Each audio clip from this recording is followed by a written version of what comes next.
மாண்புமிகு முதலமைச்சர் திரு ஜோசப் விஜய் அவர்களை விமர்சனம் செய்து நாத்தாக்கா ஒருங்கிணைப்பாளர் திரு சீமான் பேசிய காணொலிதான் இன்னைக்கு சோசியல் மீடியால வைரல் ஆயிட்டு இருக்கு. பல கேள்விகளை தாவேகாவை நோக்கியும் முதலமைச்சர் விஜய் நோக்கியும் அவர் எழுப்பியிருக்கிறார். இந்த கேள்விகளை பத்தி நீங்க என்ன நினைக்கிறீங்க? உங்க கருத்துக்களை பதிவு பண்ணுங்க. பாட்டுலுக்கு 10 ரூபா, பாட்டுலுக்கு 10 ரூபா, பாட்டுலுக்கு 10 ரூபாய்ன்ட்டு அதிகாரத்துக்கு வந்தா பாட்டுலுக்கு 10 ரூபா அப்படிலாம் கிடையாது. அதெல்லாம் நிறுத்த முடியாதுங்க. ஒரே நாள் சினிமா மாதிரிலாம் முடியாது. யார்? அமைச்சர் சார். இந்த கச்சத்தீவை மீட்கிறது அதிகாரி 3 தடவை நோ கமெண்ட்ஸ்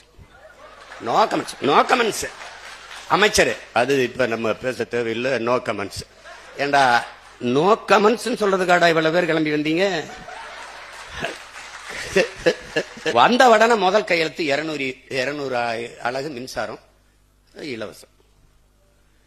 மின்துறை அமைச்சர் 2,50,000 கோடி கடன் இருக்கு அப்படின்னு. அது எங்களுக்கு தெரியும். உங்களுக்கு தெரிஞ்சதா இல்லையா?